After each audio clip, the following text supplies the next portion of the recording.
Hello YouTube, welcome back to another video. Today, or rather in this video, there might be another one later today with other bits and pieces of news. In this video I want to talk about Bitcoin, about where it will go in the near future, take a quick look at the markets, and we're gonna talk about why people in the traditional finance world are running scared, with an example of a former PayPal CEO at the end. But let's get into it. Let's start with a quick look at the markets today. We see very little movement the last couple days. Everything is relatively stable. Looking at the Bitcoin price here, it has kept stable at around 7,300, sometimes going down to about 7,200. And the other prices were pretty stable as well. Mostly down like 0.5%, some of them up 0.5%. Litecoin doing pretty well, up 3.38%. Monero up 14%. But mostly they are up or down 1% or so, and if we go lower, we see much more movement and very positive movement. This is always a good sign for the markets in general. When all these smaller cryptos are seeing a lot of gains, that means people are much more excited. That means people expect the market to do well in the short term. A lot of them are hoping to get into these coins now and then sell off in a couple of weeks when they've made some short-term gains. Bitcoin dominance at 53% right now. I think it was slightly higher a couple days ago. And market cap for the entire crypto market, $237.5 billion, inching close towards the 240 billion again. Now let's look at a technical analysis of the Bitcoin price. This is from CCN and will of course be linked in the description as always. Let's read it together. Bitcoin remains above $7,200 for 3 days. Where is the market headed? Since early August, Bitcoin has shown a level of stability it hasn't seen since early 2017. Throughout this week, Bitcoin price has remained above the $7,200 mark. Since Sunday, the cryptocurrency market has not seen any major movement to both the upside and downside, possibly due to the lack of momentum and volume in Bitcoin, Ethereum, and other major cryptocurrencies to initiate a strong midterm rally. But the stability shown by Bitcoin could be considered as a positive indicator for midterm recovery, as it is highly unlikely for any asset, commodity, or currency to see a major trend reversal following a 70% correction within a period of several weeks. Where is Bitcoin going next? Based on the simple trend Bitcoin has recorded since January, the solid short-term recovery of Bitcoin from the $6,000 mark to the $7,200 resistance level should be sufficient to lead Bitcoin to test major resistance levels at $7,500 and $8,000. Sorry, still dealing with the last bits of my cold. I'm feeling a lot better, but I might be coughing a bit. The reversal of moving average convergence divergence in the low price range of Bitcoin at $7,200 suggests that $8,000 is the next short-term target for Bitcoin, as shown in the weekly chart of Bitcoin below. One concern is that in previous recoveries from the $6,000 mark, Bitcoin price has climbed to the range of $8,000 to $10,000 relatively quickly. Since early August, Bitcoin has initiated a slow rebound from the $6,000 mark to $7,300 without significant spikes on the upside.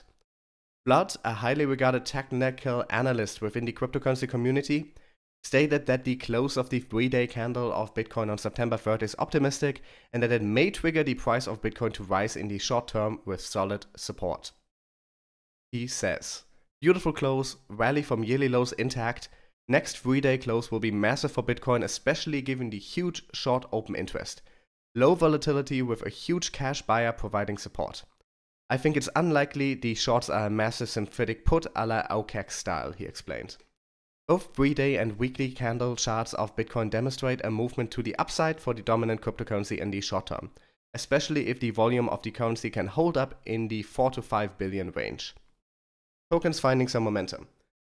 PandaX, VeChain, Icon, Ontology, Elf, Omisego, and Tether token, tokens which bled out against Bitcoin, Ethereum, and the US dollar throughout the week, have started to demonstrate solid gains with a fairly large spike in volume.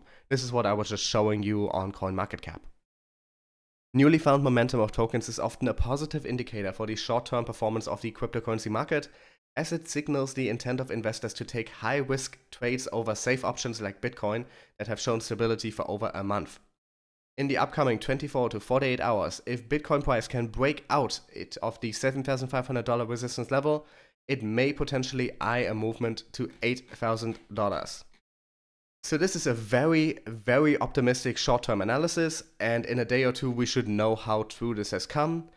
Prediction is pretty much if we can reach 7,500 in the next day or two, we are set for 8,000 in the short term, and it's not looking like there will be significant losses in the next day or two. And yeah, if we're looking at this, the last time it tested 7,300, it stayed around there for a couple days and then shot straight up for 8.4 and crashed down after. This time we saw a slower upward movement without as many spikes, so hopefully it will not result in a crash down this time. Next up, talking about a slightly more long term. Prominent expert, 99% chance Bitcoin will succeed, 10,000 by November. Now this is a collection of some statements made by a variety of Bitcoin and cryptocurrency experts on The Street, a popular New York-based financial news and services site. And we're just gonna look at the quotes from the people. First up, Herman Finn Bjornsson, I hope I pronounced that correctly, founder and CEO of Swandus, which is a crypto asset analytics firm. There's less than a 1% chance in my mind that Bitcoin won't succeed. I think there are a lot of reasons to be bullish on Bitcoin. Banks are getting into Bitcoin. So this is just a long-term prediction saying he doesn't see Bitcoin dying down, he sees it going up and he is bullish on it. Now, we have of course already seen banks getting into the cryptosphere more and more, and this is only going to increase. We are only going to see more of this, so I am 100% with him here. I don't know if Bitcoin is the main currency we should be paying attention to there, but if all the markets are exploding, Bitcoin will explode along with them. Next up, Russell Cowers, the CEO of EX Exchange, and he had this to say. There are numerous reasons why this new asset class has captured people's imagination since its inception in 2009. Bitcoin displays a number of characteristics that make it a very powerful and alluring concept. It allows for direct peer-to-peer transfer of value in completely trustless transactions. It is fully decentralized, autonomous, writes all of its records to a public ledger, and its record keeping is completely immutable. Keeping these unique characteristics in mind, Cowers added that Bitcoin can create and lead a brand new paradigm that will allow the world to shift from the free exchange of information, Web 1.0 and Web 2.0, to a world where value can be exchanged without an intermediating party, Web 3.0. This shift, he added, has far-reaching and society-shifting repercussions, as legacy entities within nearly every industry will be overthrown by decentralized solutions. And here we have the actual short-term prediction in the final part, what's next. Sentiment within this industry is quickly shifting, with a multitude of analysts, traders and investors alike now starting to believe that the crypto market may be on the cusp of a bull run. Bitcoin veteran Finn Bjornsson, remember the first guy that was quoted here? Sure thinks so, telling The Street that the price of the foremost crypto asset could easily breach the $10,000 price level by the first week of November, so within 2 months. The CEO explained that the November release of Bakkt, a cryptocurrency platform directly backed by the Intercontinental Exchange, Starbucks and Microsoft, will result in an anticipatory surge in buying volume. And as Brian Kelly once said, Bakkt is the biggest piece of crypto news this year. So the expectation here is that due to Bakkt opening up and Bakkt being a huge exchange platform backed by the Intercontinental Exchange, Starbucks and Microsoft, so a lot of established companies, established money, backing it, huge amounts, a lot of investors flowing into this, that alone should be enough to push Bitcoin north of $10,000 by November. Now, I would be very much open to this. Let us see if this happens. Of course, if Bitcoin goes back to 10,000, we can expect the entire rest of the market to grow by at least 40%. Generally, the altcoins move more than Bitcoin. So if Bitcoin gains from 7,000 to 10,000, that is roughly 40%. If Bitcoin gains 40%, we can expect all those other coins to gain or most of them to gain at least 50, if not 100 or more percent. I am very excited for that. But of course, now that we see the writing on the wall, now that we see that crypto will take over in the next couple of years, traditional finance is running scared. We see some people trying to jump onto cryptocurrency. We see massive investors, massive companies in embracing cryptocurrencies because they know they will be left behind if they don't. But we also see a more irrational response of fear from some people who are heavily invested in traditional finance, who are working in companies, who are working in traditional banks, in traditional finance, and they're running scared. And they fear that they will lose their position in the world, that they will lose a lot of their assets if they crash against crypto. And they say stupid shit sometimes. And here we have the former PayPal CEO saying Bitcoin is a cult and trashing use cases.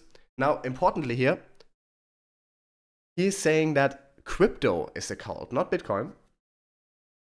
But when he is using his arguments, they only apply to individual cryptos and not even to all of them. But let's read this. Bitcoin believers and enthusiasts beware, you could be unwitting members of a cult if Bill Harris is to be believed. Speaking on CNBC's Fast Money program, the former CEO of payment services firm PayPal claimed that Bitcoin's supposed advantages are non-existing. The cult of Bitcoin makes many claims. That it's instant, free, scalable, efficient, secure, globally accepted, and useful. It is none of those things. Utterly ridiculous, because even if Bitcoin might not fit this description completely, other cryptos sure as hell do.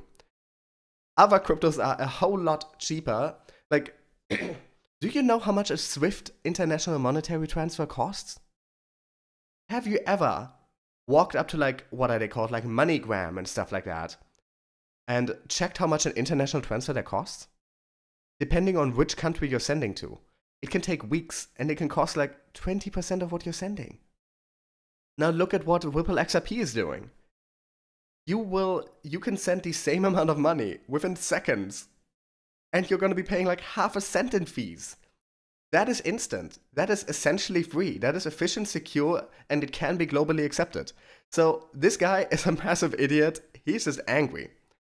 According to the founder of digital wealth management firm Personal Capital Corporation, there already exist digital currencies which are functioning better than Bitcoin and other cryptocurrencies.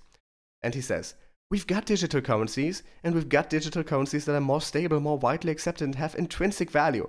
Now this is of course bullshit. There is no such thing as a payment method having intrinsic value. That goes against the definition of money. Money's value is never intrinsic. Money's value is always in comparison to what you can buy for it. It's always a social construct. We've already got it. It's called the dollar, the yen, you name it. Yeah, and the moment you can do with the dollar what you can do with XRP or Ethereum or EOS or any of these other protocols and tokens, talk to us again. Additionally, Harris predicted doom and gloom for Bitcoin, saying that the price of the flagship cryptocurrency will go a whole lot closer to zero than a lot because there's just no value there. Once again, this idea of intrinsic value for money is utterly ridiculous. And if anything, cryptocurrencies have a better claim for intrinsic value because they actually are typically built on a technology, and a technology that solves problems. And solving that problem creates value, not being a payment process. Further further, Harris agreed that the problems that Bitcoin sought to solve still exist, especially with regard to making cross-border money transfers, as this is currently slow and expensive. For Harris, however, the solution isn't cryptocurrencies but faster networks. Well then, why haven't you or any of the people involved developed faster networks? Why are we still working with Swift 45 years later, and the only improvement has been that now instead of 3 days, it takes 2 days under optimal circumstances? Like, if you could develop these faster networks, why haven't you done it yet? Why did crypto need to emerge? Huh? No answer.